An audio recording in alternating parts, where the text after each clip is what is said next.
The Andrew Schulz infamous comedy special is not available on any streamer. And I will circle back to that because it bleeds into our goats doing goat shit segment. Andrew Schulz, for those of you who don't know, is a New York comic, stand-up comedian, and podcaster, host of the Flagrant podcast with Akash Singh, as well as Brilliant Idiots, the podcast with Charlemagne the God. I've spoken about him before on the podcast, specifically in reference to the Schulz Saves America Netflix special, which was like a 4-part little mini-series that he did. They got picked up by Netflix based on these like really dense, funny, and by dense I mean like dense with like information and comedy pieces that he used to do on Instagram. He and his team, Mark Gagnon, Alex Media, etc.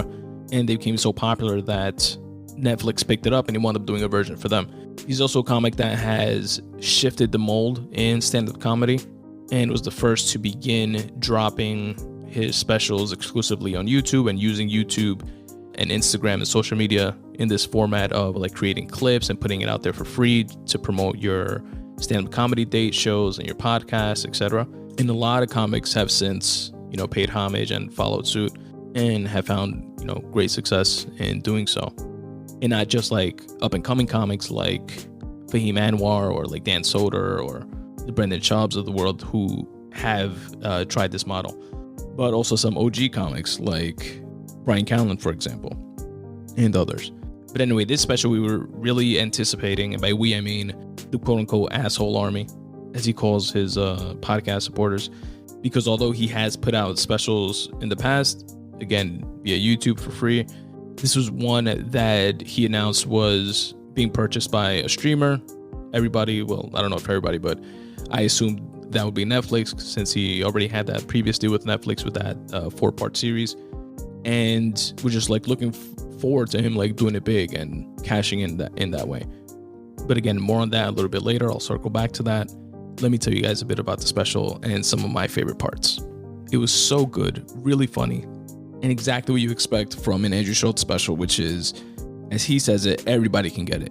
Like part of everybody letting their guard down when it comes to like his comedy specials and like certain other comics like Joe Coy does this a lot as well, like fucking with the crowd and stuff like that. But part of his thing, if you will, is that every ethnicity, nothing's off the table. Like every stereotype, every ethnicity, any like disability, everybody can get it. Everybody can get the jokes. His take is, if you come to a comedy show, you don't want to be, treated differently.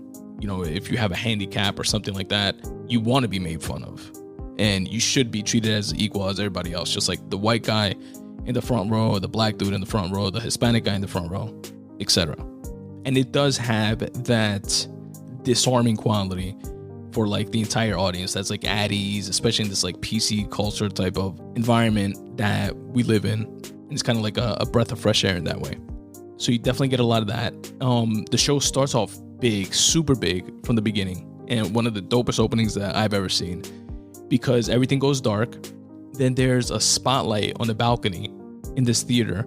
He filmed it in a theater in Austin, and Bruce Buffer, the announcer for the UFC, announces him like the same way that he announces UFC title fights. He's like, and now the undisputed heavyweight, like that whole jazz, and like completely serious, and like the exact same way he would be doing for a title fight, which is dope. It's sick. I've definitely never seen that before. And especially with like Schulz fans, there's like an overlap with like Schulz and like Rogan fans, and obviously Rogan with his ties with the UFC and like MMA community. Having Bruce Buffer there was like such a dope touch. Then it pans to the stage. Andrew walks out with his hands behind his back, just like walking towards the stage, like taking it in, looking at the theater. Then raises his hands up, and then like smoke, like a little smoke show kind of thing, like comes up like from the stage from like all different sides, like shoots up while the music is playing in the background, which I believe was a Russ song, if I'm not mistaken. I know the outro was a Russ song, which is dope, supporting like independent artists, or at least, artists that grind independently to a certain extent. I don't remember if the intro song was also a Russ song, but that said, then the music goes away and he jumps right into crowd work right away. So he took that like big, huge opening moment and then just like brought you back into like that comfortable Schulz fucking with the crowd type of vibe. Then he sees this Latin couple in the front row and he's like, oh, Latina? And she's like, yeah. And then he asks if she's on birth control. And then start laughing. And then he's like, you can't fuck around with the pull-out method with them, yo.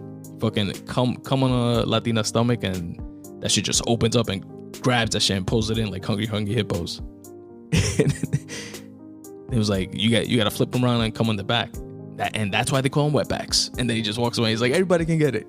And then what else did I like from it? He goes, he has like this bit. He put this out for free as well, because he took a bunch of like chunks from the show and like some bits, some individual chunks, and put it free on Instagram and YouTube to promote the show, obviously. And there's this one bit that's on Instagram where he talks about missing Trump. Then like some girl screams like, woo! And he's like, wait, hold up. I mean like for the entertainment value, not for its like policies and shit. And then he's like, wait, was that you, Indian girl? There was like an Indian chick in the crowd. And he's like, you definitely put the non in QAnon. Holy shit. Which is just hilarious. Like clutch off the dome. If it was off the dome, because who knows. But, the whole like non-bread, which is big in Indian culture, obviously. And, QAnon, get it? Yeah, my delivery sucks, but anyway, what else did I like? He talks about the MAGA hat. And he's like, that Trump hat was like white people's teardrop tattoo. He was like, motherfuckers wearing that, they just didn't give a fuck. They were like, it's literally the last thing you put on before you leave the house. It's like, if you put that on, you're like, I want to have a rough day today. Another bit that had me rolling was he was speaking about white woman rage. And then he's like, doing this little like mocking tone, and he's like, you're offended and I'm bored, let's go do something about it, like in a white girl voice. And he's like, there's a problem that has nothing to do with me, let's go solve it. And then he's like, I need to stand up for my black friends that I don't have. It's fucking hilarious.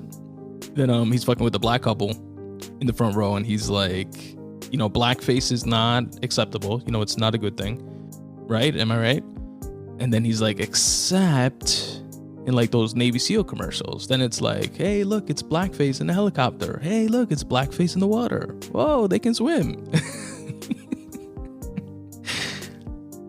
Oh, this is hilarious. He goes, there's this a biracial couple, a black lady and a white dude, and the white dude has like long hair, and he's telling the guy, he was like, yo, that's a fucking beautiful head of hair that you have. He was like, is that yours, or do you guys buy wigs together? Oh man. And and he's doing this crowd work and like fucking with the crowd like in between bits and shit like that, which is dope. And there was this bit that I liked. He was like, yo, we're like the most liberal, progressive people when gas is like at $1.50. When things are like that, we're like, respect all cultures all around the world, etc. He was like, once gas starts hitting $5, we're like, yo, they look like they need some democracy over there in the Middle East, Biden. What you gonna do about it? And then this last one that I'll share with you guys, he's talking about sexism. He was like, listen, ladies, here in America, you got to deal with sexism and shit like that, but this is the best place that you have it. It's not like you're gonna move somewhere else. He's like, yeah, we're sexist here. Women here have to deal with comparing themselves to these unrealistic images every day on social media and try to live up to these ideals. But in China, they can't even have women. If they give birth to a girl, they can't even have girls. So you have it way better here. And then he's like, yeah, we make fun of you here that, oh, women can't drive. But in the Middle East, it's like, no, women can't drive. Like, what? She's trying to get behind the wheel. Let's stone the bitch. It was just fucking hilarious. Great special.